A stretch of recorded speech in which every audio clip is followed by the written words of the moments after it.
Happy Saturday, Nashville. 4's Company brought to you by LPL Financial Nashville and Patrick Conger. Financial planning for tomorrow so that you can enjoy today. Jake Lyman, Nick Frazier, and Jake Wallman broadcasting from the Busy Bee Plumbing, Heating, and Air Conditioning Game Nashville Studios, home of the $99 yearly BI membership where the buzz is always about great service. Should be a fun show today. So happy to have you with us. We'll talk some Titans here as phase 3 of OTAs have started. We got to see Cam Ward and others on the field this week.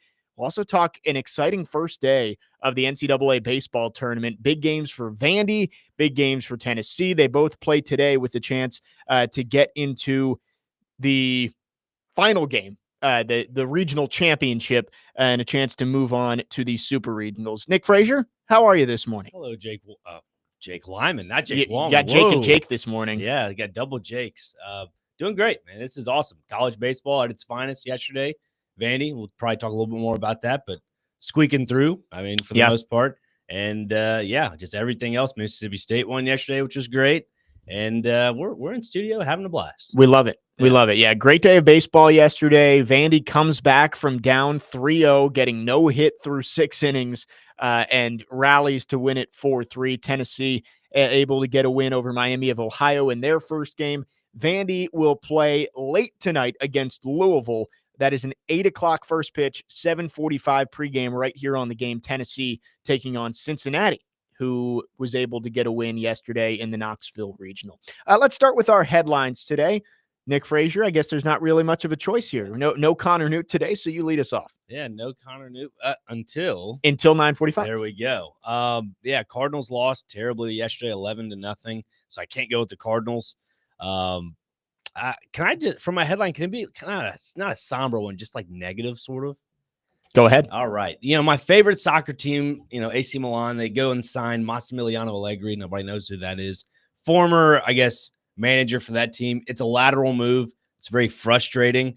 So I just got a lot of anger just to exude out of my favorite sport teams. The Knicks are losing right now against the Pacers. Need that to be turned around.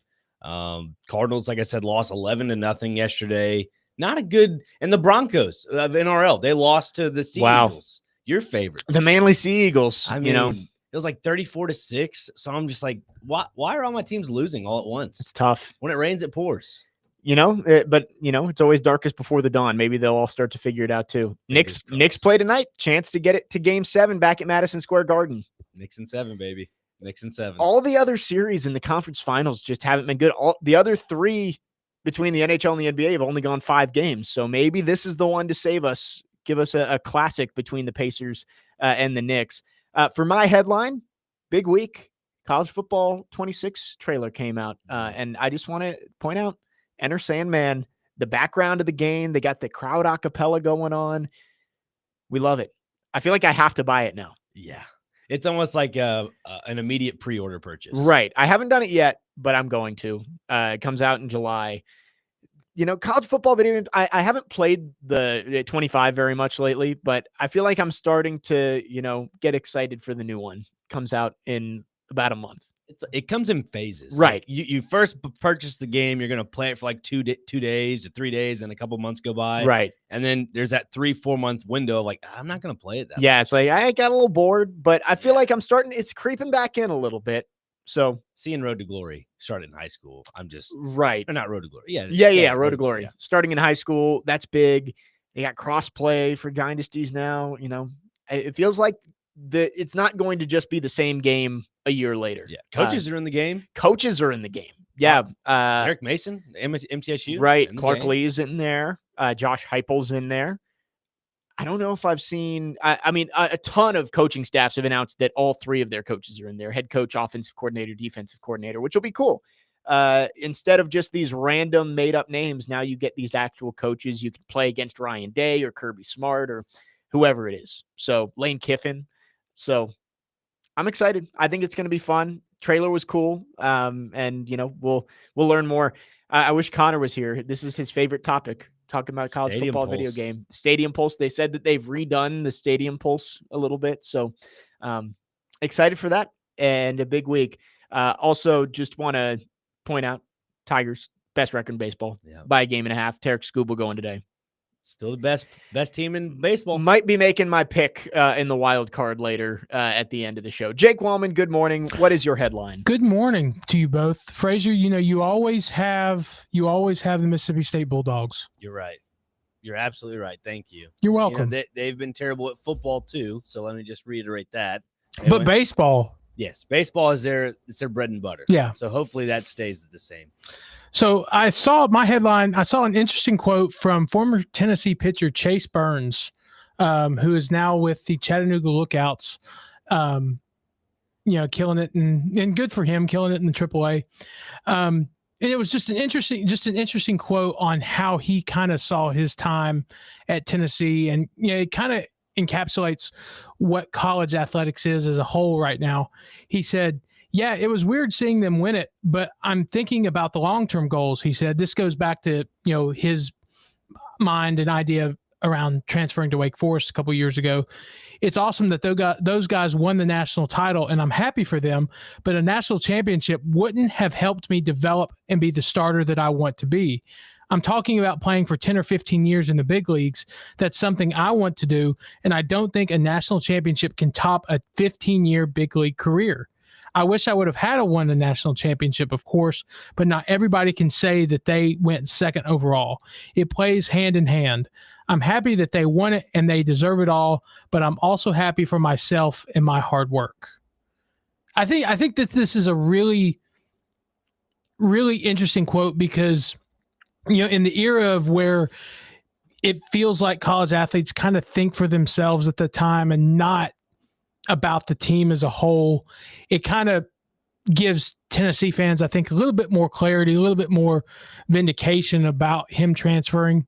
When he transferred at the time, it was, oh, wow, this kind of sucks. We lose a key arm in our rotation.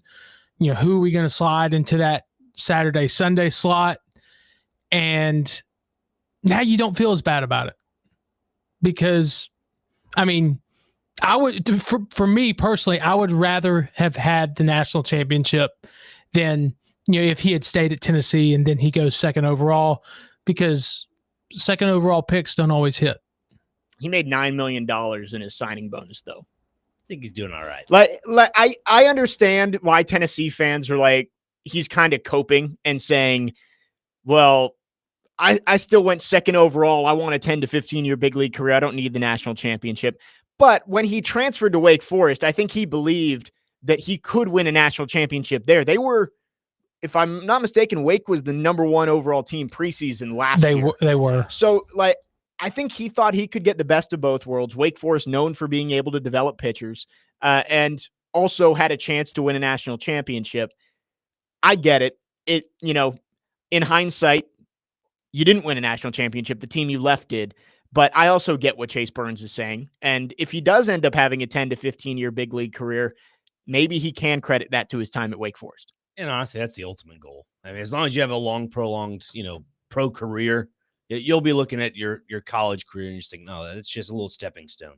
You know what I'm saying? Like, in the grand scheme of it all, don't, I guess, prioritize what's going on in college. That's how I look at it. Yeah.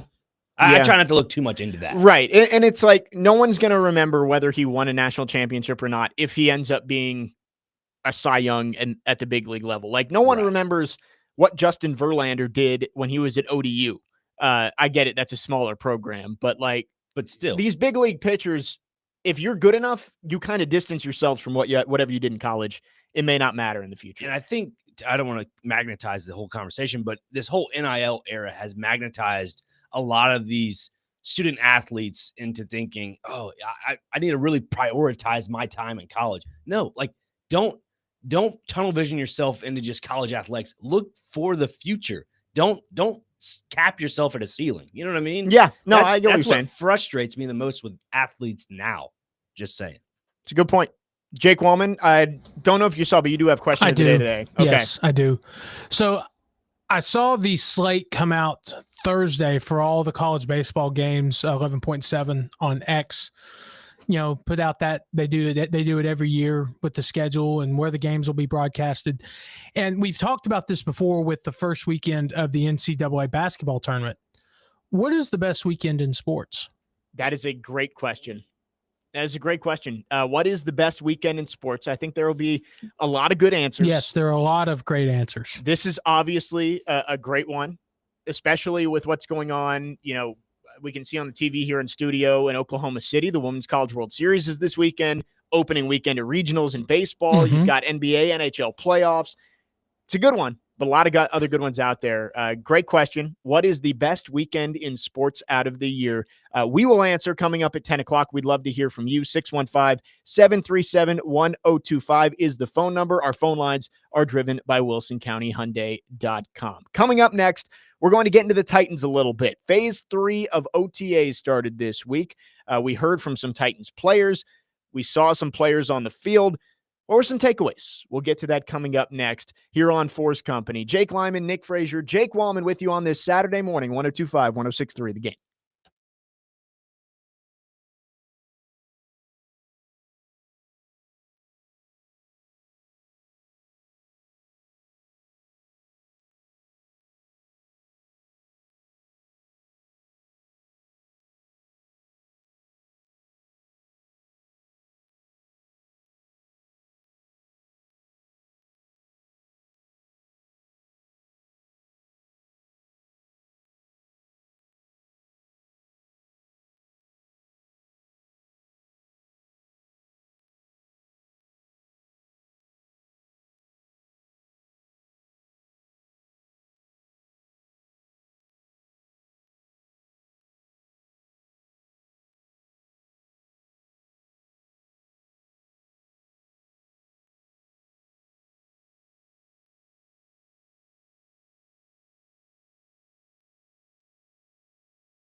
Tune into Totally Hits 93.3 tomorrow as the Nashville Cats take on the Corpus Christi Tritons. Pregame starts at 4:30. Kickoff is at 5, with coverage also available on the Totally Hits 93.3 app and at totallyhitsnashville.com. 4's Company, Jake Lyman, Nick Frazier, Jake Wallman with you.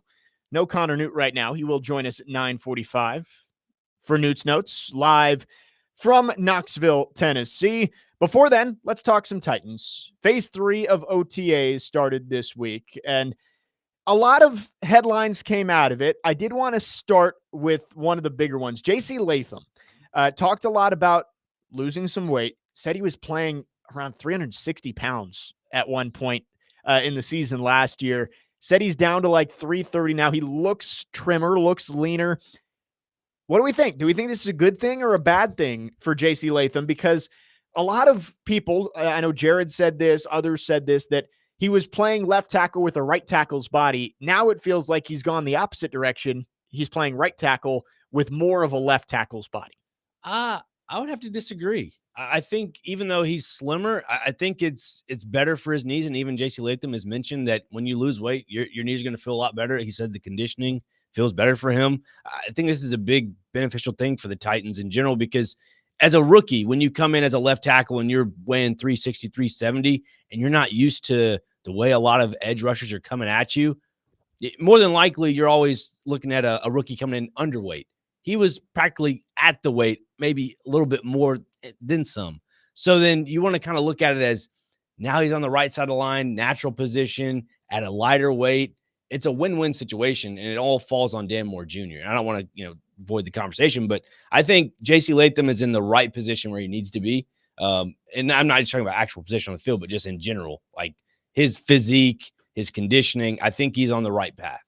Yeah, and I think you're right. I'm a lot less worried about JC Latham than I am about Dan Moore Jr.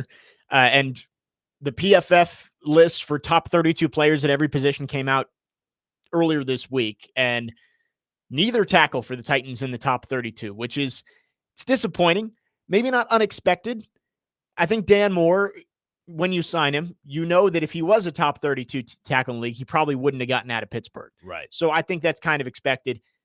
I think you would hope JC Latham would be a top 32 tackle in the league at this point. Maybe this is the year that he's able to step into that role. But those two guys, they're going to play a huge role on this team. And I think you need both of them to probably be top 40 tackles this year to feel good about Cam Ward back there. Yeah, I agree to that. Also, too, like Pro Football Focus and all them that write all these reports on players and with their top 40, top 30, whatever on these lists. For JC Latham, it's hitting the reset button.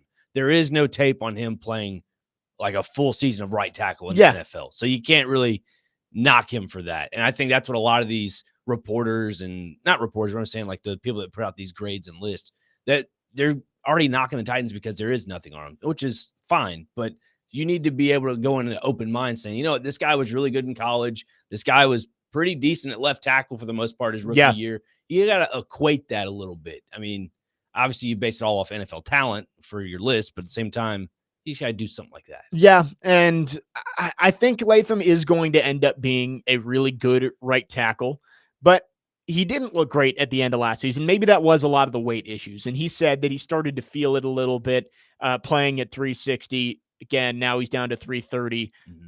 Looks better. We'll see how it plays out in year 2 for JC Latham. Cam Ward out there with his full team and going offense versus defense for the first time. We haven't gotten to see a ton. And I know the general consensus of people who watched him this week was he looked pretty good. There's a video circulating from yesterday of a little sidearm throw.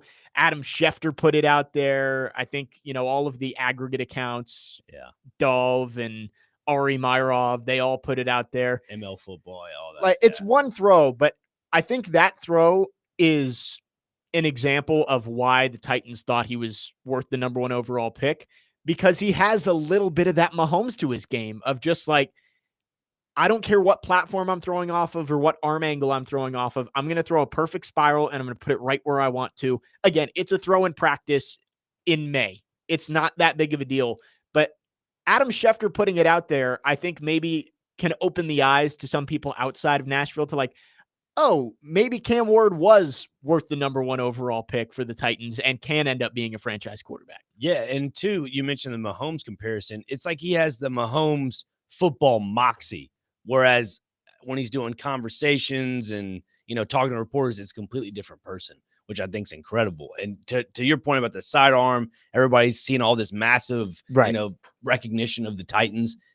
I mean, this is probably an odd thing to say, but maybe that flexes them into a potential, spot to be in primetime. Yeah. I think with this team not having any primetime No games this year. primetime games.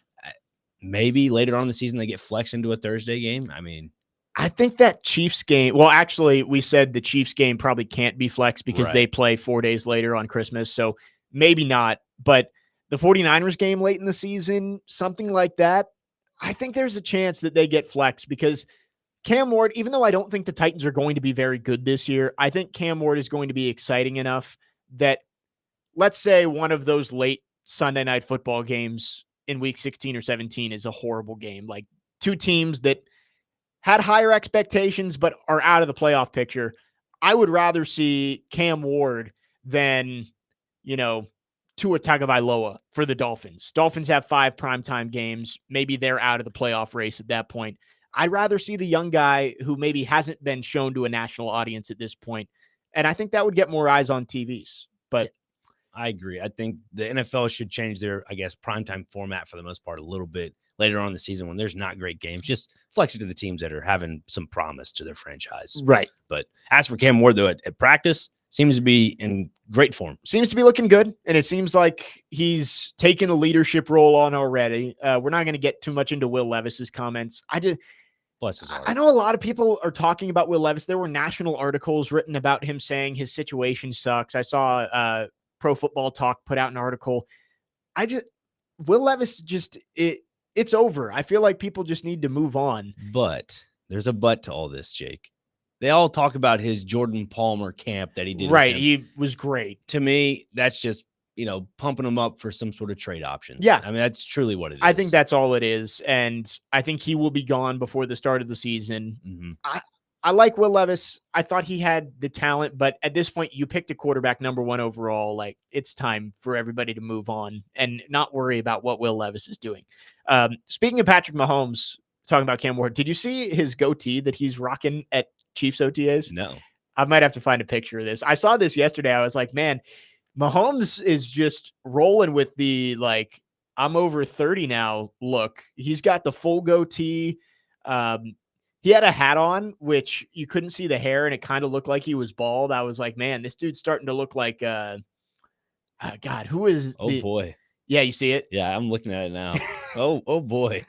He's definitely got, like, the dad goatee. He does. Yeah, he's got the dad goatee. He reminds me of, like, a Saturday morning baseball dad that comes in with his coffee and sunglasses. Like the assistant coach on your little league team. Yeah, exactly. He's like, hey, why is my son not out there in right field? Well, your son, he's can't catch the ball. That's why. He's Mahomes with a new look. Interesting. As he tries to get back to what would be a 4th straight Super Bowl. Titans phase 3 of OTAs. Saw some good, saw some bad. We're going to talk about Xavier Restrepo in the next segment because I know you have some thoughts on the undrafted receiver. But we did get to see a little bit from the other young receivers. Mm-hmm. And I think that's the big positive takeaway that I've heard from a lot of people who were at practice is that Chimere Dike and Alec Iamaner, they look like NFL wide receivers. And that's a huge first step for the Titans is that those two guys, they don't have to be stars in year 1, but they've got to be serviceable playing level NFL wide receivers from the very start. Yeah, because if you're going to give up on Treylon Burks, I'm not saying you, I'm saying Titans in general. Yeah. You got to start, looking at other options. And right. When you draft 2 guys like that are actually producing immediately, that's a promising sign. Treylon Burks was out on the field. He was. I think it is going to be a Caleb Farley situation. And I know last year I was pleading with everybody not to give up on Caleb Farley. I will not do that for Treylon Burks. But I think it's the same thing of you're going to get camp, but you've got to show us a ton if you're going to make this team. Like Treylon Burks has to come in, be in the best shape of his life, and make plays consistently through training camp in the preseason, or he's going to get cut. I have an idea to Treylon Burks before we go to break. What if they play him throughout? I mean, they probably will throughout the whole preseason. They end up targeting him majority of the time, puts out a pretty good tape, and they, put out in the press. I think Treylon's going to make the team. Could that be another possible trade option? I think so.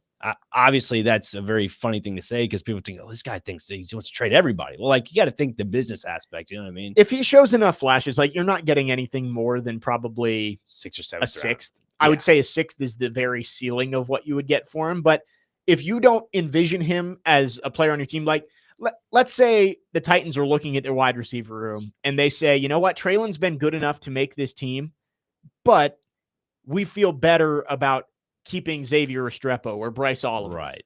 Because we feel like they have more potential moving forward. They're younger and maybe a little less injury prone. They're more versatile. Right. They You can could use do them in more. other aspects of the game. Maybe that is something that you look into.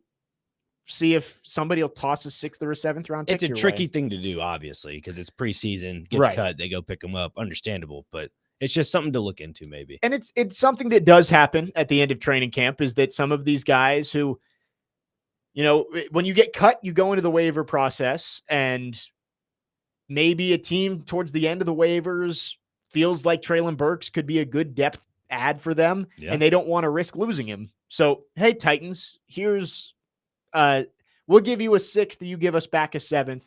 We'll take Treylon Burks. Call it a day. Yeah. I think it's an option. I think if two guys are going to be traded from the Titans, it's Levis and Burks. Like, those are the two guys. 615-737-1025 is our phone number. We'd love to hear from you. You can text or call. Don't forget our question of the day. What is the best sports weekend of the year? We'll give our answers coming up at the top of the hour. Be sure to tune into 94.9 The Fan today as the Nashville Sounds take on the Indianapolis Indians. Pregame begins at 5:20. The first pitch is at 5:35. Coverage also available on the Game Nashville app and at thegamenashville.com. Sounds baseball on 94.9 The Fan, presented by Twin Peaks and Family Leisure. We'll keep talking Titans on the other side. Dr. Crane has some thoughts on Xavier Restrepo and maybe has used an AI friend to get some help on this one. We'll talk about the undrafted free agent out of Miami coming up next here on 4's Company, 102.5, 106.3 The Game.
Just a little teaser there. Connor Newt's going to join us in the next segment, talk a little wrestling. Jake Lyman, Nick Frazier, Jake Woolman, 4's Company, 102.5, 106.3 The Game. Again, Connor will join us live via our phone lines, driven by WolseyCountyHyundai.com from Knoxville, Tennessee, as he is out in enemy territory this weekend. We'll also get to our question of the day. What is the best weekend in sports? And talk some NCAA baseball after the NCAA tournament opened yesterday. But back to the Titans here. Nick, you came in today and you said, I want to talk about Xavier Restrepo. Undrafted free agent, but this is a guy who before he ran the 4.8 40 was being mocked as like fourth round pick. Yeah. Could he end up being one of the more talented undrafted free agents that the Titans ever get, especially with the connection that he has with Cam Ward? Yeah, I used the wonderful internet and the AI versions of things and just, gave a good career simulation of Xavier Restrepo and his rookie season with him being a prominent, I guess, figure in this roster. Out of 17 games, had 5 starts, 42 receptions, 471 yards, and 2 touchdowns. Would you be all right with that for a rookie? I think I'd be okay with that. Yeah, that'd be fair. That would work. Yeah. And going on into like year 2, upgraded to 700 yards, give or take. Year 3, 900 yards. We're just increasing. And then year 4, a little bit of a digression, a little bit, 648 yards, 3 touchdowns. Still, producing. But my question is, would you say out of just those first 4 years on a nice trajectory, could he be the best undrafted wide receiver and or undrafted player for the Titans in franchise history? Well, Drew Bennett holds that rank right now. He would have to put up a pretty solid career to ever catch him. Right. But I think if you get that out of Xavier Restrepo over a 4-year span as an undrafted free agent, if you get a year where Xavier Restrepo has 900 yards, you take it and run. Yeah. Again, there was almost no investment into Xavier Restrepo. You don't have to draft capital, money. Like, it was a no-risk signing, I guess. There was absolutely no risk in bringing Xavier Restrepo in. And if you got a season where he has 900 yards, take it and run. Because everybody online is mocking him as like a, not like, making fun of him, but like mocking him as like a Danny Amendola or that type of slot receiver. But I'll give you his whole career at the very bottom here, just to give you a little more, I guess, context. 8 seasons with the Titans, played 125 games, 525 receptions, 6,034 yards, 30 touchdowns, and 1 Pro Bowl. If Xavier Restrepo ever makes a Pro Bowl, then it is a dream scenario. Okay. I mean, that's obviously... If he plays 8 years for the Titans, that's a dream scenario, because that means that he was good enough to get a second contract. Right.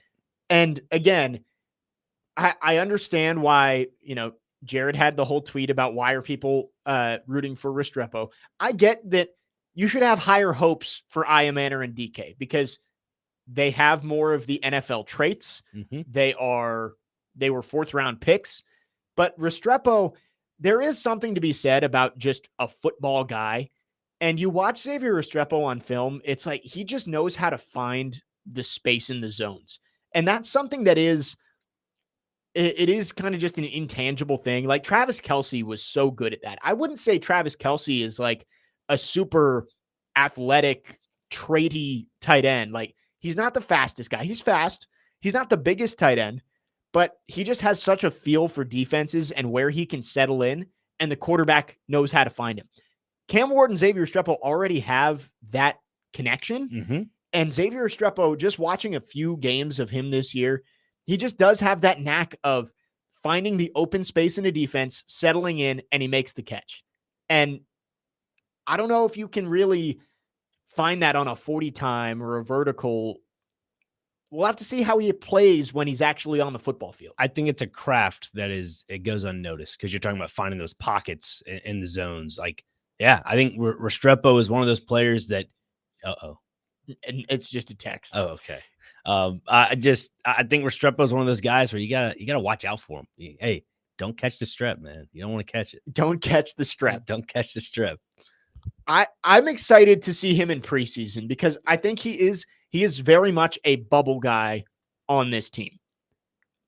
I would lean towards him actually not making the roster right now. Really? I just think that there's so many bodies in that room. You've got locks in Ridley, Lockett, Io Manor, and DK. That's 4 already. Let's say optimistically you take 7. I think Van Jefferson's going to make the team. Okay. I think so. Then you've got 2 spots for the rest of your wide receivers, which is Bryce Oliver, Restrepo, Burks, if he's in contention, Colton Dowell, Jaquan Jackson. Like, there are a lot of guys fighting for those spots. And that's if you take 7. James Prochet, who, if he's your returner, that's a spot on the team. There's too many people for too little spots. He's really going to have to separate himself from that group that I just mentioned if he's going to make the team. But I think he's right there. I would lean towards him being a practice squad guy, but if he sneaks onto the team, I wouldn't doubt that he finds his way onto the field and ends up making some plays this season.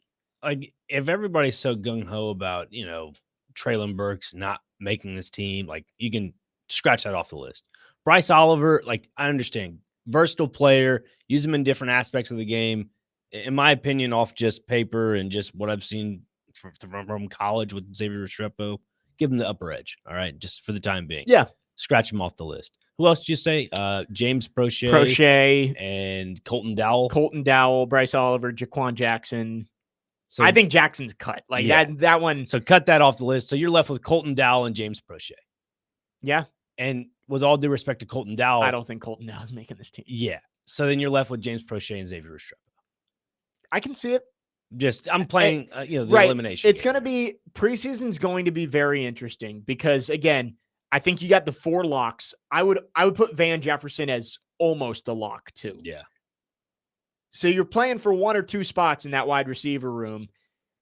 Restrepo's going to have to play well. Like, you're going to have to notice him during preseason games. And, scrolling through Twitter during the open training camp practices, you're going to have to see some of those tweets from Teron Davenport and others of like, wow, Xavier Restrepo just showed up again. He's going to have to prove himself to make this roster. You're an undrafted free agent. Nothing's being given to you. Right. But if he does make the team, there is something to be said about that connection with Cam Ward of, these other guys, they're going to learn that chemistry with Cam, but Xavier Restrepo already has it. And early in the season, if he gets just a couple reps, he's not going to be a guy who plays 60, 70 snaps. No. But maybe he gets 15. And if he can make a play on 3 or 4 of those, he could end up starting to become a more regular player for this team. And that's why I bring up this conversation originally, is because of the stuff I'm reading online about his work ethic. He's outperforming certain players on this wide receiver core. Like, that's why it intrigues me so much that this Xavier Restrepo, wide receiver slot guy for the Titans, the no-name undrafted guy, could really be a huge factor for this team coming up this season.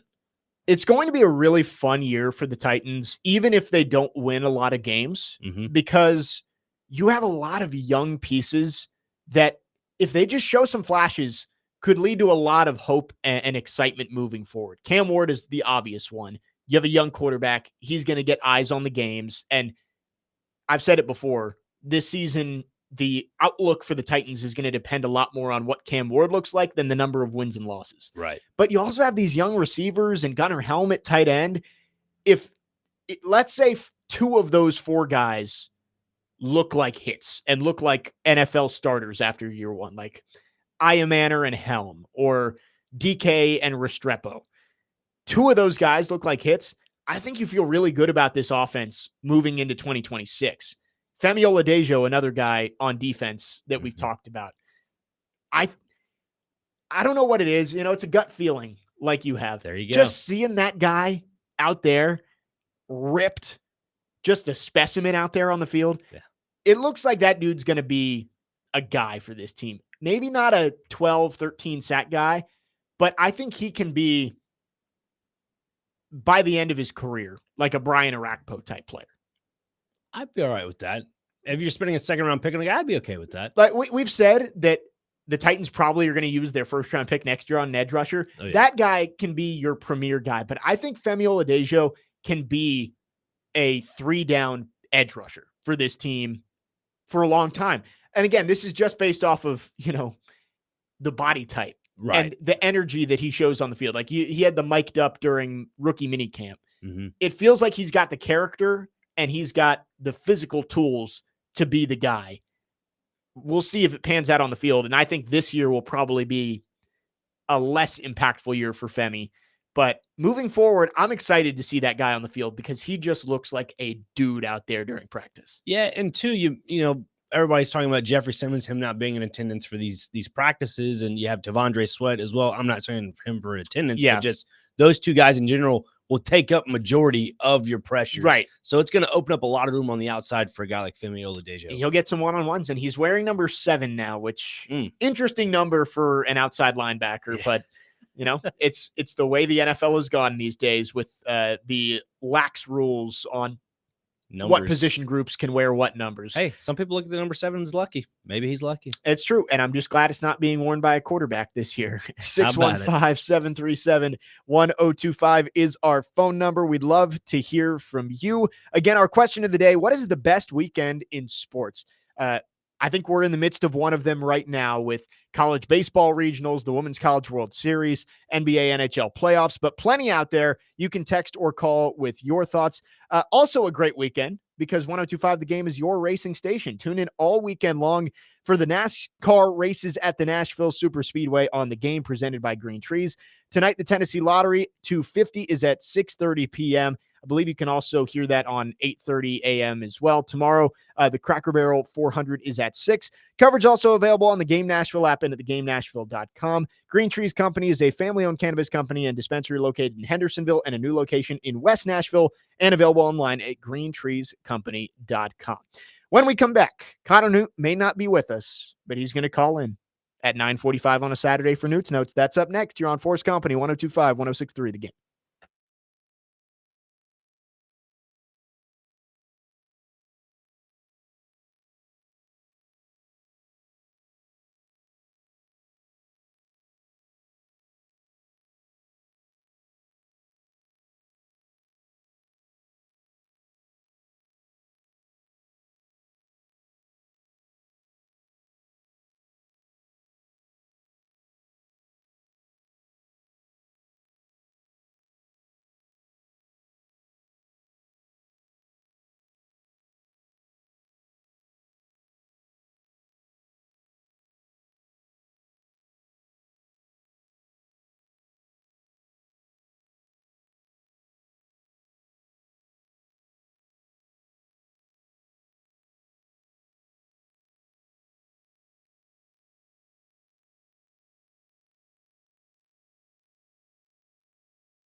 We may not be graced with Connor Newt's presence in studio, but he can't miss his own segment here on 4's Company.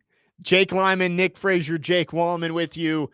And now we are joined on our phone line, driven by WilsonCountyHyundai.com, by Connor Newt, live from the Evil Empire in Knoxville, Tennessee. Connor, how are you this morning? I've heard it's been a tiring morning for you. Oh, dude, I'm feeling it. I don't know if you can tell by my voice. I went a little hard last night. I didn't do anything bad, but I went a little hard. What was the wrestling event last night or tonight? It was last night. Last night. Yeah, I'm feeling the effects of seeing the last real champion for the final time in John Cena. Wow. And, I mean, it was electric. It was some good stuff. Now, they did play Rocky Top at one point, and I'll send you the video. I sat there looking just absolutely livid. But other than that, it was a good time. It was a very good time, actually. Connor, as a wrestling fan, you are starting from the very beginning of John Cena's career to the Attitude Era and so forth. Seeing the actual end of John Cena and his career live in person. I'm not saying it's the last show he's doing, but just what was that for you, man? Like, I feel like that must have been just a wholesome experience. It was surreal. I will say that. I'm going to make myself sound super young here, but there has never been a time in my life where John Cena has not been wrestling in the WWE. I think he started in 2002. I was born in 2004. So for our listeners out there, if you feel old, then I'm sorry. But I feel old. Yeah. But it was surreal because the first time I saw him was actually a house show in Bridgestone Arena. It was just like a house show, Jake, is what they call just like a random show. Like, it's not televised. Thank you. It's just yeah, sorry I added you. I actually didn't know, so I'm glad you were able to clarify. Yeah. Well, it's like a non-televised. They just roll out the roster and put on as many matches as possible just to keep you entertained. Gotcha. The first time I saw Cena was a house show. I think it was 2016, maybe. He was a good guy then, and he was the champion. So, of course, I saw him there. And then last night, he's now a heel, which we call bad guys, and he's the champion. So I have seen both ends of the spectrum now for John Cena, which I never thought I'd be able to say, but now I can say it. It was also really funny to me to see Thompson Bowling just decked out in blue because SmackDown is blue. So maybe the first and last time that building will be decked out in blue and all of us in the same building are cheering for the same thing. So I'm glad that Big Blue Takeover made its way to Knoxville. I'll say that. Speaking of which, how is the vibes in Knoxville with the regional going on there? I know Tennessee won their game yesterday, play Cincinnati today. Is it a lot of Orange baseball fans out there this weekend? Yeah, but that's my problem. These people will go to the baseball games and wear anything but baseball. Like, the amount of like James Pierce football jerseys I saw walking towards Lindsey Nelson, I was like, you guys got to get your stuff together, man. Like, this isn't how we do things. But the traffic here, especially on campus, is insane. I'm actually overwhelmed on this campus because it's like 10 times as big as MTSU. So like, I'm like, I don't know if I could ever go here. It's too overwhelming for me. I don't know where. It's like a whole city. It's insane. Believe Knoxville is it is a city. Yeah. I know. You're talking about the university. I was just messing with you, Connor. Yeah. Well, it is a city. It's not a good one, but it's a city. Exactly. We were talking a little earlier. I want to get your thoughts on the Xavier Restrepo comments. I don't know if you've heard it or not, but I put Xavier Restrepo's career through a little AI generated thing. And his total career outlook was like 8 seasons with the Titans, 6,000 yards, 30 touchdowns, and a Pro Bowl. Obviously, that's like the greatest thing on planet Earth, what you want from an undrafted wide receiver. But do you think he has the intangibles to be probably the greatest Titans undrafted wide receiver, minus Drew Bennett right now? No, I mean, you're putting me on the spot. It's a loaded question. I know it's a loaded question. We'll start simple. I do think he's going to make the roster. Jake, I did hear you say you would lean towards him not making it. I think, yeah. I think if we're keeping 7, you're going to keep obviously Calvin Ridley, obviously Tyler Lockett, Chimere DK, like Aomanor. Is it Aomanor? We're doing the weekly thing. Aomanor or Iomanor? Which one? Aomanor, Iomanor. Just Yeah, say whatever. we'll say it however we want to say it until somebody corrects us. Until he hosts his own press conference where he just goes up there, says his name, and walks off, I will continue to mess it up. There we go. Well, those 4 are locks. I think you lean towards Van Jefferson. I think he'll make the roster. Then you go down to 2. It's between Treylon Burks, who I think will probably get his last ride. Bryce Oliver, who I don't think will make the roster. There's a big one I'm missing, I know. Jaquan Jackson, who I think kind of blew it last year with his return expertise, if you want to put it. Then I think, you kind of lean towards Xavier Restrepo. He's a guy that Cam Ward obviously has a lot of chemistry with, and I think he is making some big strides in OTAs. I realize we're not in pads, and you can't really see a full scope of what they can do on the football field, but you can get a little bit of a glimpse, and he's been kind of impressive. I really think, now that I think about it, I know I've said the opposite of this before, but I really think that 40 time is the only thing that just absolutely tanked his draft stock. I mean, he was a first-team All-American, first-team All-ACC receiver. I mean, he was a Blitnikov contender. So it's just he's I think he's going to make the roster. And in fact, I'm pretty sure I guaranteed it. So it's set in stone. He's making the roster. I mean, come on. Everything I say turns out to be correct, right? Connor Newt joining us live from Knoxville for his weekly Newt's Notes segment. How you feeling about the Batcats, Connor? Oh, that was a heartbreaker, man. We were watching it on the way to Knoxville because obviously they were supposed to start at 11, didn't throw out first pitch till like 2:45 Central Time, which is God's time, not this stupid Eastern time I'm stuck in. It's terrible. Anyways, they get up a 3-0 lead on West Virginia headed to the 7th. Give up 2. I'm thinking, okay, bullpen's been a little dicey all year. Hopefully they can pull this one out. End up losing 4-3. Now they got to win 4 consecutive games to come out of the Clemson Regional on top. I don't think they're going to do it, to be honest with you. It's tough. It's unfortunate, but I'm happy that they made it this year. They lost so much from last year's Omaha team. Pitching has been a struggle all year. The bats get hot, but I've heard Andrew Allegretto say this too. They're so reckless on the bases. They love to steal home, especially. And stealing home is obviously the toughest base to steal because you're right there. So they're not going to come out of this regional. But yesterday was a really fun day as far as baseball. I mean, you had Oregon went down, Ole Miss went down, Vanderbilt with a major comeback victory over Wright State. I mean, what a day. I heard you guys talking about this a little bit. One of the more fun weekends in sports for me. It's always these NCAA tournaments. Like, I'll answer the question. The most fun weekend in sports is the first weekend of March Madness. I mean, come on. You sit there all day, Thursday, Friday, Saturday, Sunday, and just watch like 60 games. It's incredible.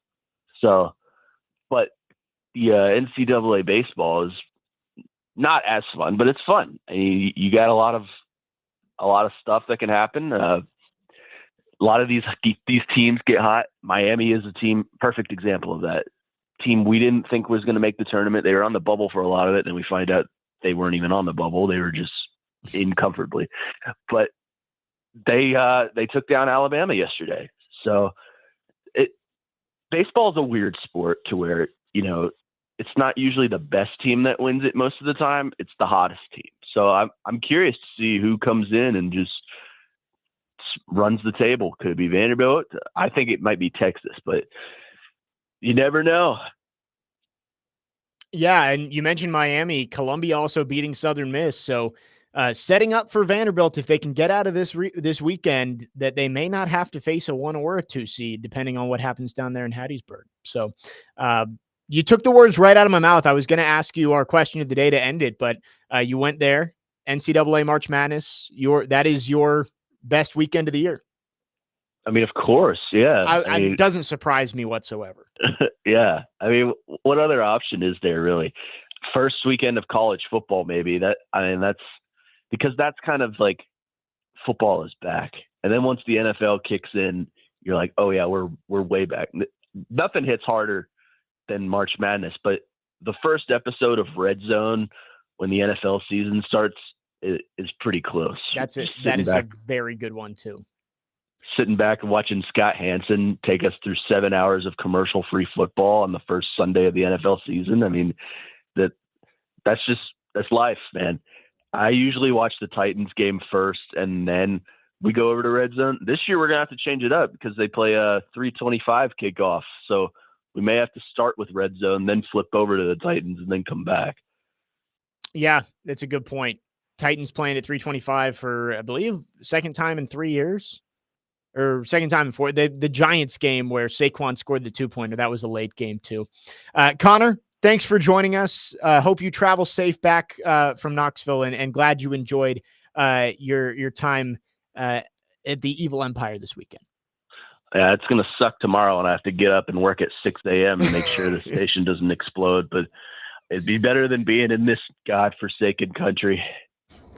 Hey Connor, before you go, quick drop. If you're looking for some lunch, Gus's Good Times Deli right off campus is the spot.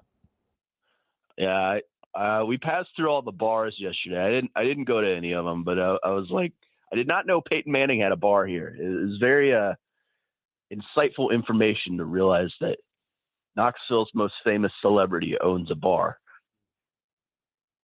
Yeah, it's a really good joint too. I know you probably don't have time, but maybe when Kentucky comes. No, Kentucky's playing in Lexington this year against Tennessee, so Yeah, never mind. I'll be there. Never mind. Be there this year. Yes, making your debut at Kroger Field. Connor, thanks again for taking some time, and you will be gracing Nashville's ears once again next week. Indeed. Well, hold on. We didn't talk about the most important event of the week. What? Go ahead. We got a trailer that just dropped. Oh, well, that was my headline, Connor, and I was disappointed that you weren't here to get excited with me. I'm very excited. It's going to be 10 times better than the current one we have. Yes, I was iffy on getting the new one. Now I'm all the way in after the trailer and everything we learned. Sandman hooked you. Sandman got me. The crowd a cappella. Connor, have a good one. We'll talk to you next week. Thanks, boys. Well, it'll just be me and Fraser. That's true. I won't talk to you next week. I'll talk to you in 2 weeks. Yeah. Hopefully some things get changed around here in a couple weeks. We got some big stuff coming. Maybe some exciting news coming for the show in a little bit. Thank you, Connor. Thank you, guys. We'll see you. Connor Newt joining us for Newt's Notes at 9:45 on a Saturday. It's so hard to say goodbye. Yeah. We love Connor. Great stuff from him as always. Coming up next, we're going to answer our question of the day. Connor just answered it. What is the best sports weekend of the year? We'd love to hear from you. 615-737-1025 is the phone number. This week's Nashville's best deal is 312 Pizza Company in Germantown. 312 Pizza Company serves the best pizza in town, as well as Chicago-style eats like Chicago dogs, Italian beef sandwiches, and more. Head to thegamenashville.com/deals to get half off a $30 gift card to 312 Pizza Company while supplies last. Hour number 1 in the books. Hour number 2 on deck here on 4's Company, 1025, 1063 The Game.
Second hour on this Saturday. 4's Company brought to you by LPL Financial Nashville and Patrick Conger. Investment advice for you in the short term and for the future. Jake Lyman, Nick Frazier, Jake Wallman, broadcasting live from the Busy Bee Plumbing, Heating, and Air Conditioning Game Nashville studios, home of the $99 yearly Beehive membership, where the buzz is always about great service. Great stuff in the first hour. Just got our visit from Connor Newt, who is not in studio with us today. He will be back next week. But it's time to answer our question of the day. I do want to mention, we're going to talk some college baseball coming up next. Big day yesterday, the opener of the NCAA baseball tournament. Lots of big games today, elimination games, and chances for teams like Vanderbilt and Tennessee to get to 2-0 and one win away from punching their ticket into the Supers. But first, let's answer our question of the day. Jake Wallman wants to know, what is the best sports weekend of the year? Got some good answers already. Connor Newt said first weekend of March Madness, which I think is going to be a popular answer. Other answers on our text line. 1717 says WrestleMania weekend. That was the only other one I thought Connor might mention. He's a big wrestling guy. Thought maybe, but I think the one thing that supersedes wrestling for him is college basketball. Yeah, 100%. So it makes sense. That's a religion for him. Speaking of both of those, Matthew in Nashville says the best sports weekend is the start of March Madness and or WrestleMania. So we've got two locked in. I guess wrestling's big, a hot commodity around here.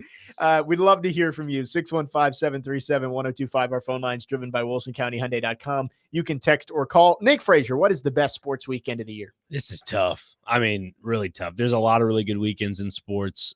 I'm probably going to have to go with the default, and that's college football week one. Week not one? week 0, week 1. It's a good one. Yeah, I don't know. When I was growing up as a kid, I'd always go tailgating and go out with my friends to different, if it was a Vandy home opener, go out to Vandy's home opener, and then go over to Murfreesboro and hang out there or something like that. We'd always be on the go. It was a lot of fun, and it just – fun involves a lot of good times, good memories. So. Connor also mentioned the first weekend of NFL season, which I think that is the first NFL red zone of the year really is like a special moment to hear 7 hours of commercial-free football for the first time. It's smiling chilling. face. His hair never moves. Right.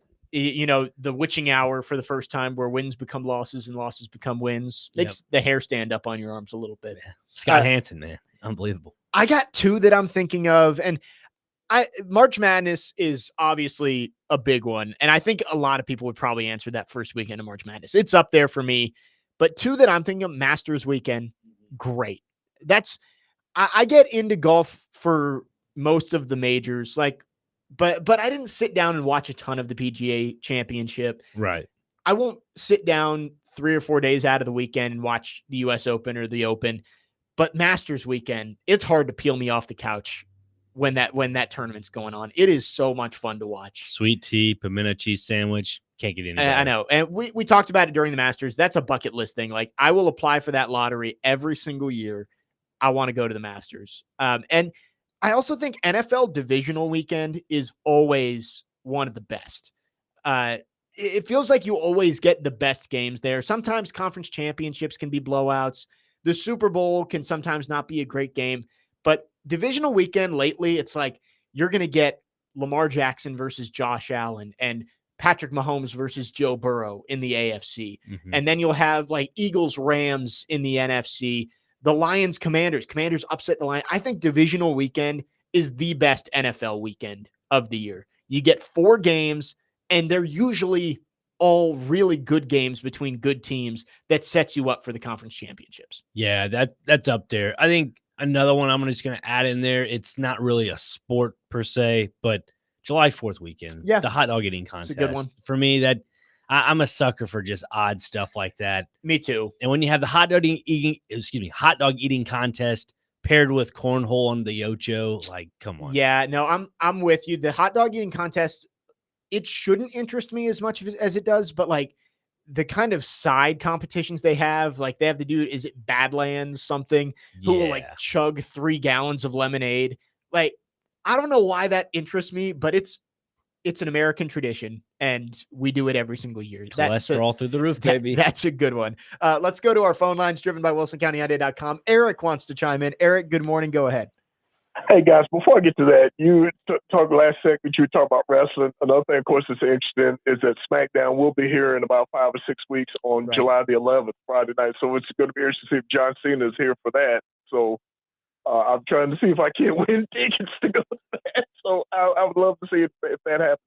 That's, of course, a big weekend because you've got that. Then you've got Saturday night's main event and a pay-per-view, Great American Bash, which I believe are both in Atlanta, and then Women's Wrestling Evolution, which is Sunday. And I think all three of those events are in Atlanta. So that's coming up in about another 5 or 6 weeks. So, but guys, as far as sports goes, it's tough. I agree with you. Divisional playoffs is great and everything, and opening weekend of NFL playoffs. But if I had to pick one, I'm actually going to go with the first weekend of full college football. Not, I mean, full college and NFL. That's what I mean. Not Gotcha. the first weekend of college weekend, but the weekend after that. Because guys, you may not be old enough to remember this, but I am. It used to be the NFL played Labor Day weekend. That was back during the late 70s, the 80s, and I think they stopped doing that around about the late 80s, early 90s. But one of the reasons, which I thought was weird, why they said they stopped playing NFL on Labor Day weekend, they said the ratings weren't good because a lot of people would be out or whatever on that weekend, which I kind of thought was strange. But with them expanding out 18 games, it's going to be in the future. It's going to be interesting if they go back to where they open on Labor Day weekend, or would they go, of course, another week later in the season? But there's talk that, of course, that's eventually going to happen, which I believe it will within the next few years, where you're going to see 18 games. But it's the weekend of just the full football with college and pros. I mean, I like college football opening weekend, and I guess they've got it to themselves. But the NFL usually in the past, wouldn't encroach on other stuff, but now they're encroaching everywhere with the Christmas Day games, which was NBA. You have to wonder now, would they go back to playing on Labor Day weekend? This is non-college football. You can't have Labor Day weekend. They may go back to that now with them encroaching on every other territory, trying to have games everywhere where they're just crushing the competition. But guys, anyway, y'all take care. We'll talk to you soon. Yeah, thanks for the call, Eric. I think college football needs to make sure that they keep Labor Day weekend, because as much as we love the NFL getting here a little bit sooner, that first weekend of college football, like you said, is great. It's a full day Saturday. There are games Thursday and Friday too. Mhm. Full day Saturday. You'll get a couple of big ones Sunday. This year, the Beamer Bowl, Virginia Tech, South Carolina, and How about Atlanta. that? That's on a Sunday. And then the Monday night game is usually good. A lot of them lately, it's been like, LSU, Florida State played on that Monday night game Mhm. at a neutral site. Those were awesome. So I hope the NFL doesn't move backwards to Labor Day. Extend the season a little bit later if you're going to go to 18 games. But he is right. The first weekend where you have college football Saturday, NFL football Sunday, awesome. Yeah. One of the best. I think the only thing missing in week 1 of college football is a college football red zone. Yeah, That's we do the need that. only thing missing. We need that. ESPN needs to look into that. Jake Wallman, round us out. What is the best sports weekend? I believe Pat McAfee may have tried that for a few weeks, not this past season, but maybe a couple seasons ago. I remember seeing something about it with it was on ESPN with Pat McAfee, Reese Davis, a couple other guys. I don't know if it really took off or not. I like week 0 of college football because it gives you that little taste of what you've been missing for the past 8 months. Yeah. Like like the games are not all that great. You got like New Mexico and Montana or something. They're not good games in week 0. Yeah. But it's just enough to where it's like, all right, I can make it until Thursday when that's when games start. I'm gonna go with it's one that hasn't been said. July 4th, when like the MLB always has a really good slate around July 4th. Mm-hmm. So I'm gonna go with that one. That's a good one. I like And then Red Zone is definitely a close second. That first weekend of Red Zone and college football kind of combined there, where you've got games all starting from Thursday to Monday night, and just chef's kiss. It's the best. And you make a good point. Baseball in July is always fun. You got 4th of July weekend, All-Star break, trade deadline. It's always a fun, it's not a weekend, but that is a fun period of time. And that's when the standings start to really even out. And then right. Too, you're like, oh man, you can start to see. Example, Detroit Tigers. Right. They're really taking off. Like 38-20. They could be one of those teams where in mid-July, early July, Yeah, they've already solidified a spot in the playoffs. Up 6 games on the Twins right now. How about that? Quick to a couple other answers. The words are just not wording this They're tough. morning. You need another donut? That might be it. Let's look at our text line driven by WolseyCountyUnited.com. Devin and Dixon says Memorial Day weekend, last weekend, the best sports weekend, college baseball and softball going on.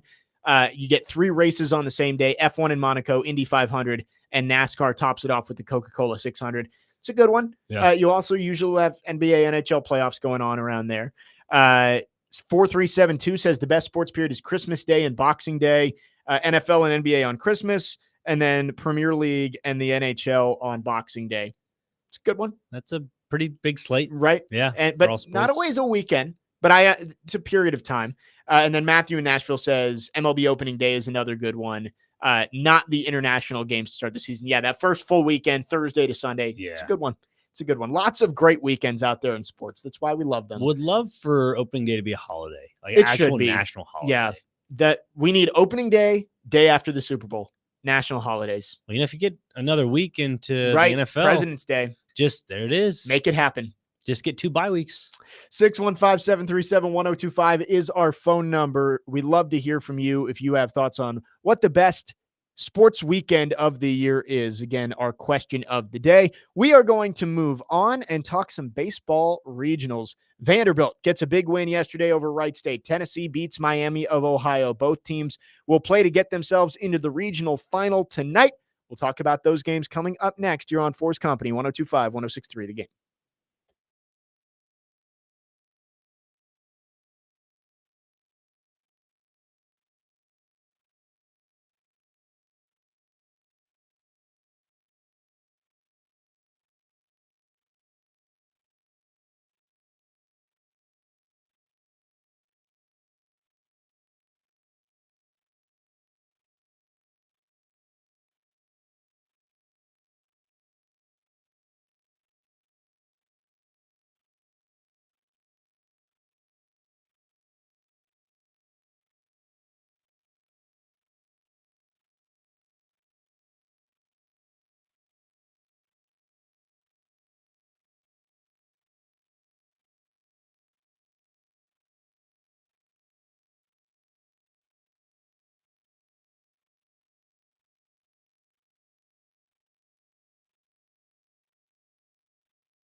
Tune into 102.5 The Game tonight for your NCAA baseball regionals coverage. The number 1 overall seed Vanderbilt Commodores take on Louisville at Hawkins Field as they battle it out for a chance to move forward in regionals. First pitch is scheduled for 8 p.m. Central, pregame at 7:45. Coverage also available on the Game Nashville app and at thegamenashville.com. That's what we're getting into here. Vanderbilt and Tennessee both win their openers in their regionals yesterday. Jake Lyman, Nick Frazier, Jake Wallman with you here on 4's Company. Let's start with Vanderbilt. What a game yesterday. Vandy, the offense, off to a slow start. They hit a couple balls to the warning track early, but just could not get runners on base, being no hit through 6 innings. And then they figured it out. Home runs from Brody Johnston, Mike Mancini, and then the controversial one, Riley Nelson, a 2-run shot that was hit onto the top of the 25th Avenue garage, I think, 430 feet, barely stayed fair, but it was enough to get Vanderbilt to win, and that's all that matters in these regionals. Just survive, get the win, and move on, and I think Vandy's in a good spot moving forward. Absolutely, and like you mentioned, it took them a little bit to get adjusted, to try to figure out, how to get past Wright State's pitching, and I'm honestly surprised at the approach that Vanderbilt had at the plate because, yes, they were taking pitches and it was very selective, but at the same time, I feel like they could have turned on a few of those. There was a lot of off-speed pitches, and obviously when a pitcher's feeling it, he's feeling it. Right. But there were a few selective pitches I thought Vanderbilt was going to actually rip down the line, because they're an RBI-style team, in my opinion. Like, they hit things into the gap pretty consistently. When you're not hitting the ball well, choke up on the bat a little bit, and, see what you can find. But got to give credit where credit's due. Wright State's pitcher was really feeling it through 6 innings. And Wright State's a good program. I was producing for Jared yesterday, and he was kind of asking me about the regional. I was like, for Vandy being the number 1 overall seed, drawing Wright State, they're not like the worst 4 seed. It's not like the NCAA basketball tournament where if you're the number 1 overall seed, you're facing a 16 seed. Wright State was a 4 seed, but that means they could be anywhere from, like, in basketball terms, a 13 to a 16 seed. Wright State in the Horizon League, they've got Alex Sogard as their head coach, Eric Sogard's brother. I remember I called a couple of games. They played Virginia Tech in like an early non-conference series. And you could just tell that that's a team that's coached the right way. They know what they're doing. And they gave Vandy everything they could handle. But again, the important thing is Vandy got the win. They stayed out of the losers bracket, and you had a game where you didn't play your best. You didn't hit the ball very well, but you won, and you only used 2 pitchers. J.D. Thompson going 8 innings yesterday is massive because you basically saved your whole bullpen for today. Massive game against Louisville. If you win this one, you're feeling really good about your shot to get to Omaha. Now, my thing is, too, Jake, when you look at, I'm going back to selection of pitches that Vanderbilt, passed up on, you can't do that against Louisville. You can't do that against these top-tier teams. Obviously, Wright State, we already spoke on that they're a really good team, but you can't be doing that again because then you really find yourself behind the 8 ball. Yes, Vandy's in a good position to go forward to Omaha, but you really have to get up on the front foot for this game coming up. Louisville already beat Vanderbilt once this year. That game was in Kentucky. Mm-hmm. It was a midweek game, a little less than a month ago before Vandy went to Tennessee. So maybe a different team than what Vandy was at that point. That was coming off of the walk-off win against Alabama. They hadn't gotten those 2 wins at Tennessee yet. So we'll see if Vandy can come out, get some revenge for that loss back earlier this month, I guess. But it's a big one. And I mentioned Vandy, the path is setting up perfectly for them. You beat Louisville today. Mm-hmm. All you got to do is make sure you don't lose twice to either Louisville or the winner of Wright State and ETSU. You're going to have 2 chances to win and move on to the Super Regionals. So winning today is massive. But then after that, you look at the Hattiesburg Regional they're matched up with. It looked a little tough when you see the bracket. You're looking, all right, Southern Miss, one of the best mid-major teams in the entire country. Alabama, an SEC team that if it wasn't for a 9th inning comeback, would have taken 2 of 3 from you at Hawkins Field already this season. But both those teams lost yesterday. And now you got Miami, who was a bubble team out of the ACC, and Columbia out of the Ivy League, who are playing in the winner's bracket today. Not saying that one of Southern Miss and Alabama can't come back and win their way into the Supers, but it's going to take a lot more pitching for them. It's going to take a lot more effort. Yep. Vandy's path to Omaha, if they win today, it feels like it's widening up in front of them. Absolutely. And you mentioned a great point about the pitching when it comes to Southern Miss and Alabama, because more than likely they'll go through probably 3 arms. You got to win 4 straight games now. Yeah, they'll go through 3 arms in probably one of those games, and then you're just really depleting your lineup at that point. And it's unfortunate for them, but they're good ball clubs. They'll might be able to find a way to get through it, but it'll be very difficult task. It's a double elimination tournament, but it really is just so much harder when you lose the first one, which is why that fair foul call on the Riley Nelson home run is huge. You know what blows my mind about that whole entire sequence? If you go back and watch the TV broadcast, the umpire behind the plate lines himself up perfectly. He got down on one knee right on the plate. So how can you initially call it foul? Like, that's my issue. Well, the first base umpire called it foul. Right. But isn't it the home plate umpire's overruling call? So he can overrule it. That's what happened. They got together and the home plate umpire said, hey, I had a good view. It was fair. But it is technically the first base umpire's call. Right. But typically, and I think as they get later into the postseason, you will get the outfield umpires too. It'll be a 6-man crew instead of a 4. That could have made it easier as well. But them changing that call on the field, I mean, that's the difference between Vandy maybe not making it out of the regional and going to the College World Series. Yeah. And it broke their way. I think it was the right call. Based on everything everyone said who had a look at it, the ball was fair. Yeah. And it's a home run. But you go to the losers bracket, you got to win today. You got to win 2 games tomorrow. And then you have to win again on Monday if you're going to move on to the Super Regionals. That is, instead, Vandy just has to win 2 games and you move on. Mm-hmm. So huge call yesterday. Vandy, it's a break because they could have easily said, you know what? The call on the field is foul. Let's go review it. And I don't know if there would have been enough in that review to overturn it. Yeah. But thankfully they got together. They changed the rule on the field and it ended up being the right call. Vandy gets to play in the winner's bracket. That was the problem I had watching, is like, if you're going to challenge a call that was overruled, you're not going to win that. Right. I mean, it was just more of a desperation challenge. That's how I perceived it. And I think Alex Sogard knew that it was probably fair, but he was frustrated that the umpires got together and changed the call on the field, because if they had just said, you know what, we'll figure it out in replay, it's probably going to be ruled foul because you could not see the ball on that replay. It was so hard to see, but it breaks Vandy's way. Huge win for the Commodores. They survive against Wright State. And again, you win today, I'd feel really good about Vandy making it back to the College World Series for the first time since 2021. Again, a lot has to break your way. There's so much work to be done, and one bad game can change your fortunes just like that. But the path continues to look better for Vanderbilt moving forward. 615-737-1025 is our phone number. Again, you can listen to Vanderbilt's second game of regionals tonight against Louisville. That is an 8 p.m. first pitch, 7:45 pregame with Andrew Allegretta.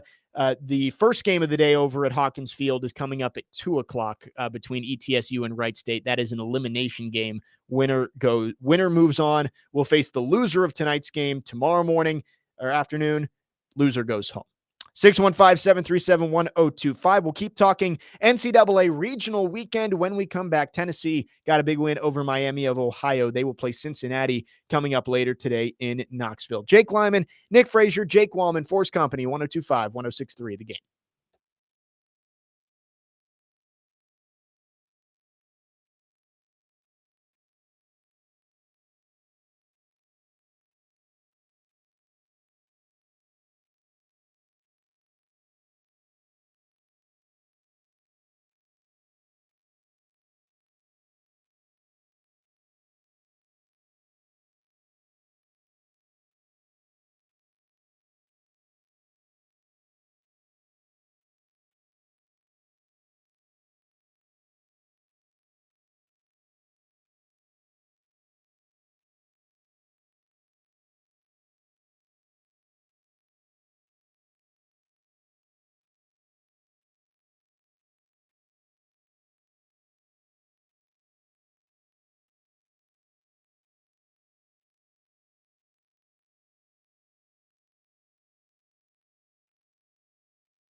4's Company, 1025, 1063, The Game. Hope you're having a great start to your weekend, Nashville. Jake Lyman, Nick Frazier, Jake Wallman. We are with you for a little under 30 minutes here.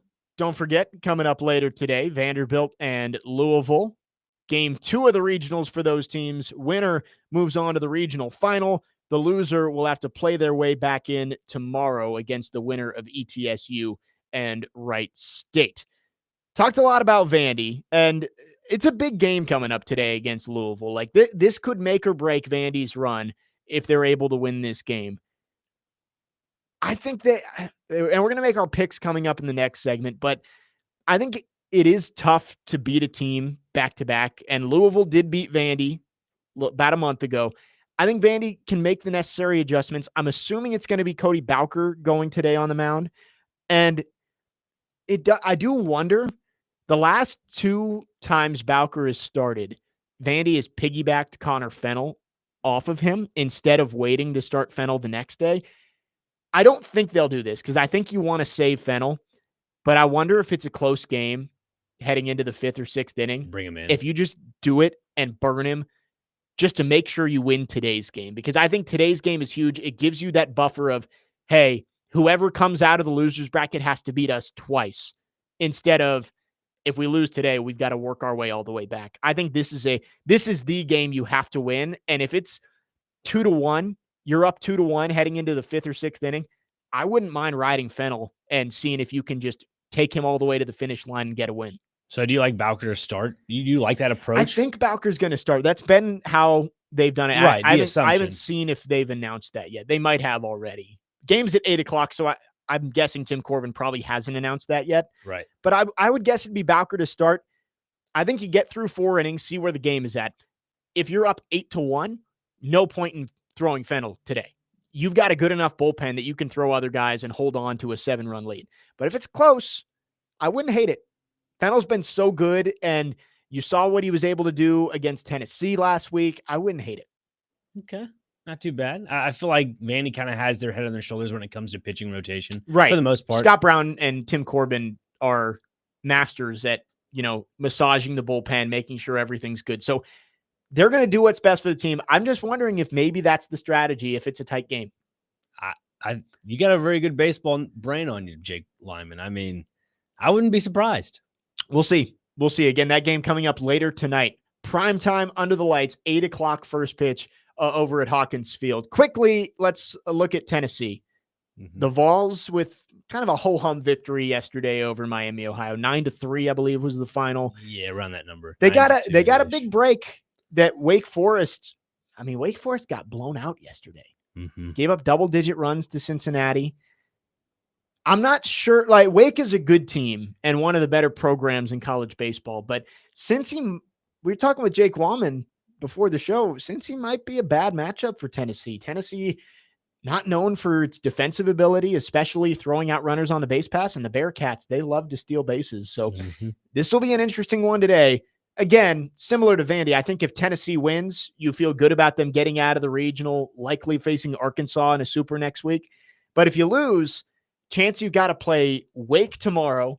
If you win that, you play Cincy again, and then you got to beat Cincy a third time. That's a tough road back if they're going to make it through the regional. So this is a big one for the Vols as well. And everybody knows when I talk about the Vols, people think I'm going to trash on them. It's not because I'm trashing them. It's just I see qualities, and I see it in Vandy's game too. There are certain qualities in their game where there's a little bit of a lack of. And with Tennessee, watching some of the Miami highlights and just the game in general, there were some calls behind the plate that should have been to Miami's benefit, in my opinion. Sorry, Jake Wallman, but just put that out there. And then 2, when it comes to Tennessee, stealing bases, if Miami is fundamentally sound with catching a baseball and tagging a baseball runner, I think this is a whole different ball game yesterday. I really do, because that changes your amount of runners in scoring position. It changes, the amount of walks that were, put up out there for Tennessee to have guys in bases loaded situation to really bring in runs. So I'm not trying to deter Tennessee fans at all, whatever that is. I know that sounds like I am, but I'm not. Just stating the facts of what was out there.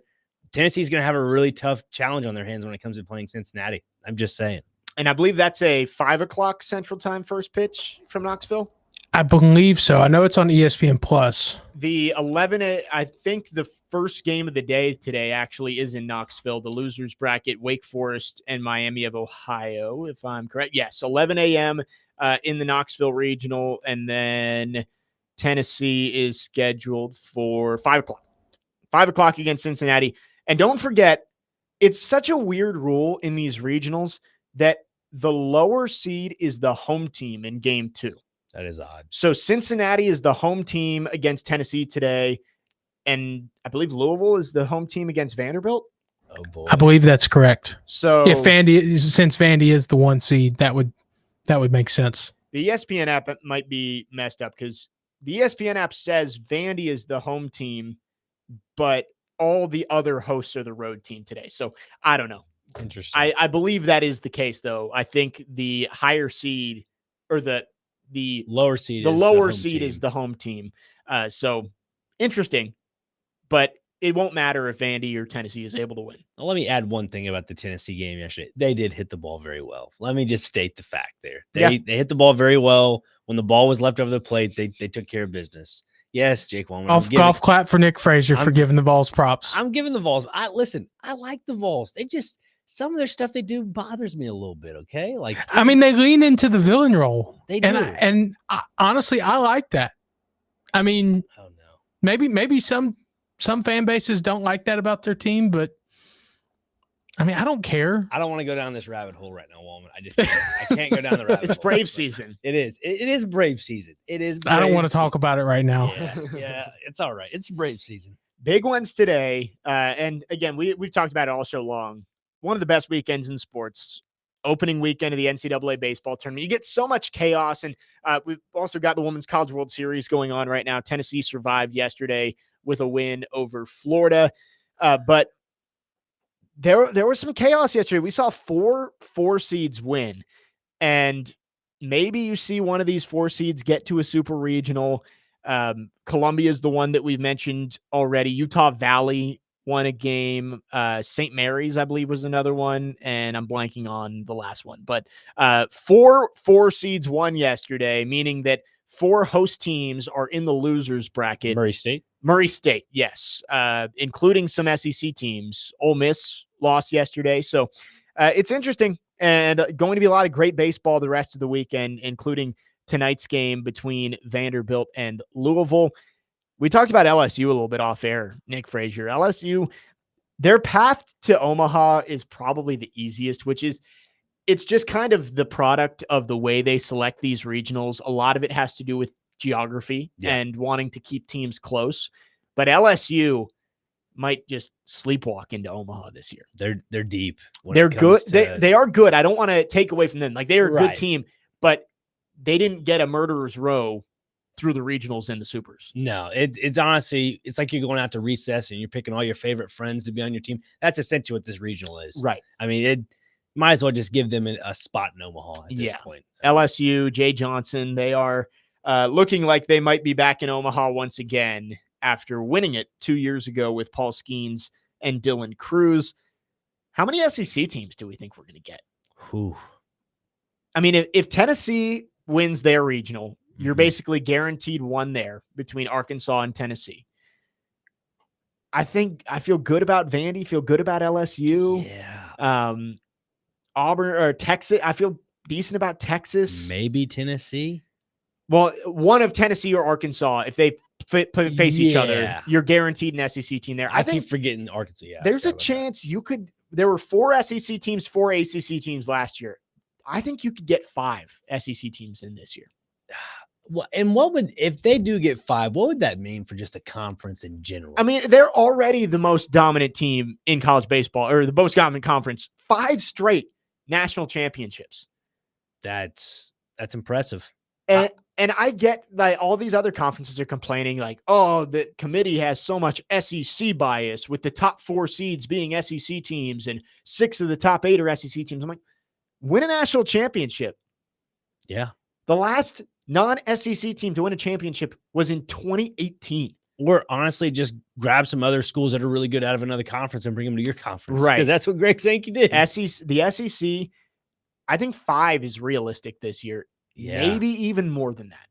Honestly, I'm being a homer when I say this. Out of the Tallahassee regional, give me my Bulldogs. All right. Give it They to play Florida State today? I believe so, yeah.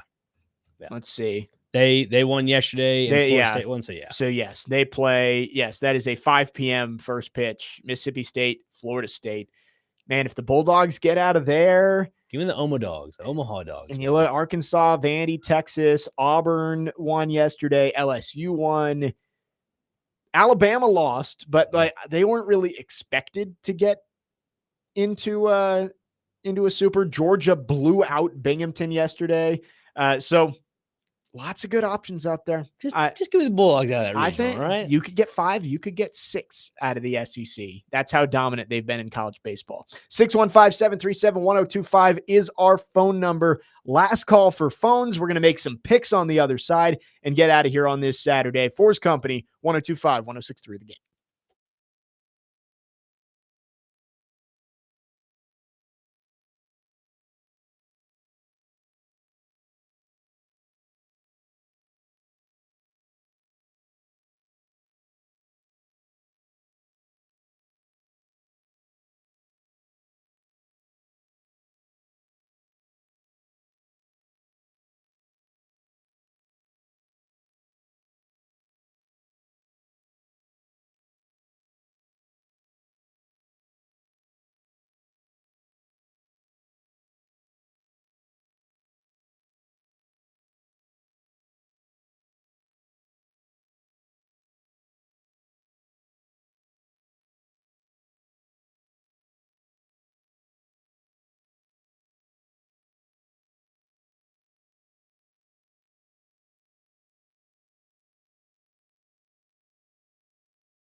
Final segment, 4's Company, 1025, 1063, The Game. Jake Lyman, Nick Frazier, Jake Wallman with you.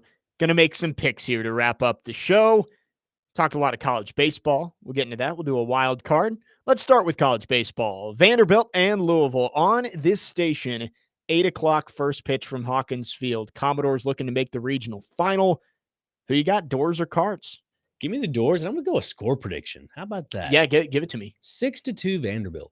I like that. That's actually a really good range for the score, I feel like. I feel like Vandy's bat's going to wake up, and they'll play some solid defense, maybe 1 or 2 runs here or there. So 6-2 Vandy. 6-2 Vandy. I will say Vandy wins 2.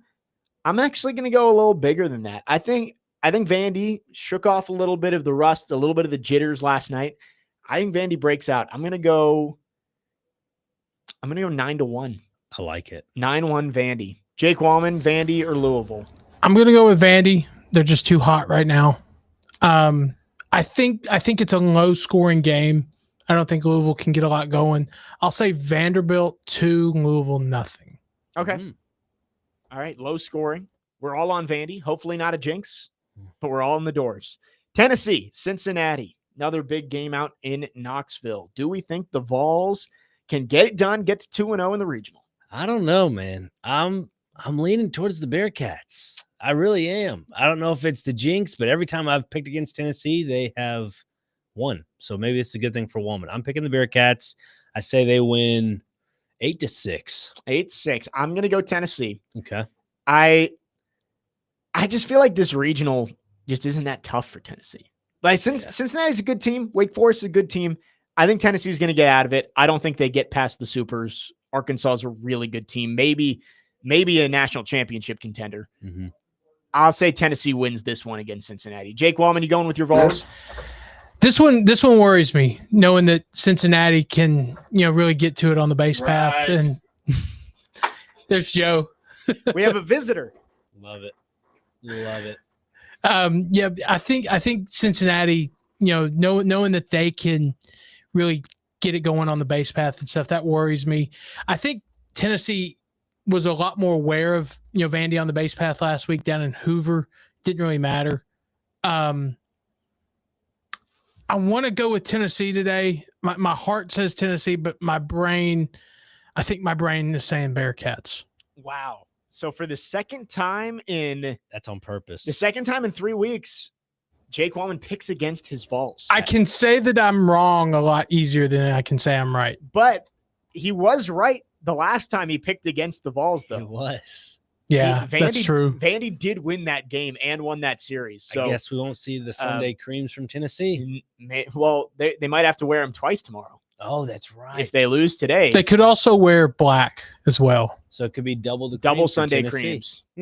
I wouldn't hate that either. Double Sunday creams. We like that. Good to know. Well, I guess we got wild cards here now. Yeah, let's go with our wild cards. Nick Frazier, where are you going? I'm going here downtown Nashville. Nashville SC taking on New York City FC. Nashville have not lost a game in the month of May.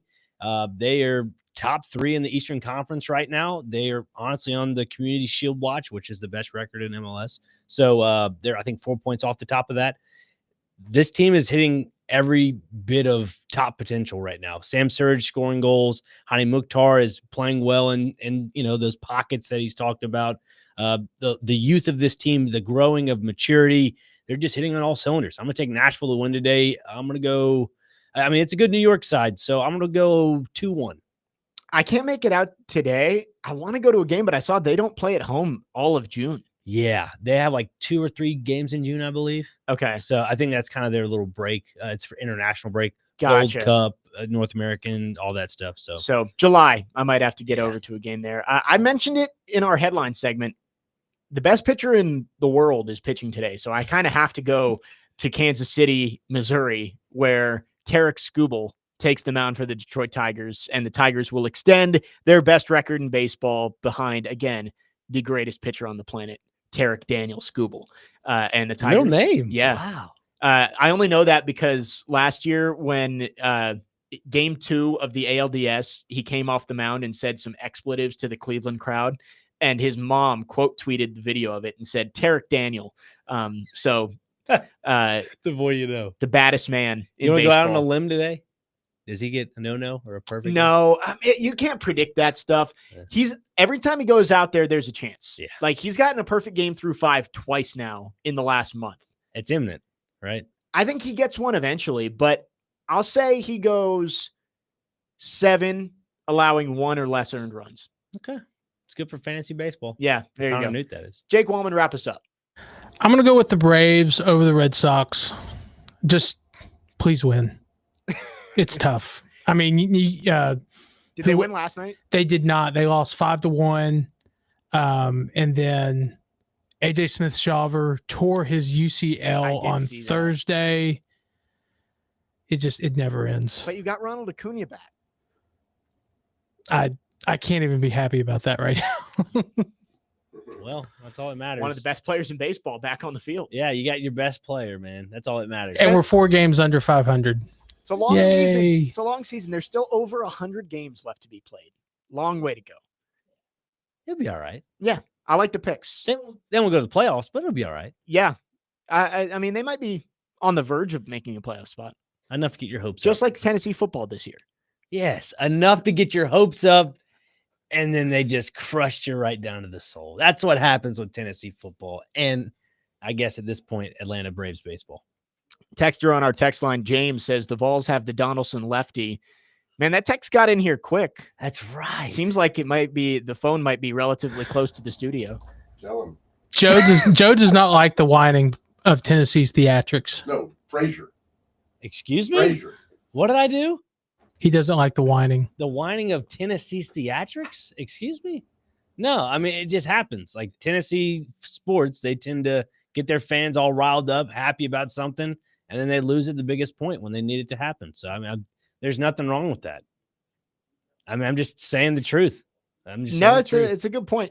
And you know, it happens every year for Tennessee football. I mean, it's like the Tennessee Vandy series a couple weeks ago with Fisher going around the base paths yelling at every single infielder when he hit a fly ball that would have been an out in 300 Division I ballparks. Right. But it went off the scoreboard at Lindsey Nelson. So I don't know. I think they go a little bit over the top for stuff out in Knoxville. Yeah. As they should, though. I mean, they live and breathe orange and white. Right? Yeah. They do. I mean, don't get me wrong. Like I said before in the last couple segments, Tennessee's a good ball club. They're always going to be competitive. They hit the ball well, but it's just the overall, I guess, umpire decision-making in some regard. There were some calls yesterday's game that I was raising my eyebrow at. I don't know if you can a 9-3 win. I don't know if you can attribute No. any of that to the umpires. But I don't know. There was about two strike calls in that bottom of the third that really could have set them apart to saying, "Oh, this is not a 9-3 win. It'll be more of a 5-3 win." Like I would say there's probably about 2 or 3 runs that were contributed to a rough call behind the plate. we'll see if they can get it done today. Vols in Cincinnati, 5:00 first pitch from Knoxville, Vanderbilt and Louisville. 8:00 first pitch from Hawkins Field. And again, you can listen right here on the game. That'll about do it for us. I will not be here next week. Connor Newt will be back. Nick Frazier will be joining via Zoom. So it'll be a little bit of a hodgepodge together next week. But kind of teased it with Connor. We got some exciting news coming up on the show. Make sure you stay tuned. We'll reveal that coming up in the next couple weeks. A little teaser there. But some fun news coming up for 4's Company in the next couple of weeks. That'll do it for us. For Nick Frazier, Jake Wallman, I'm Jake Lyman. Have a great rest of your weekend. We'll talk to you next week. See ya.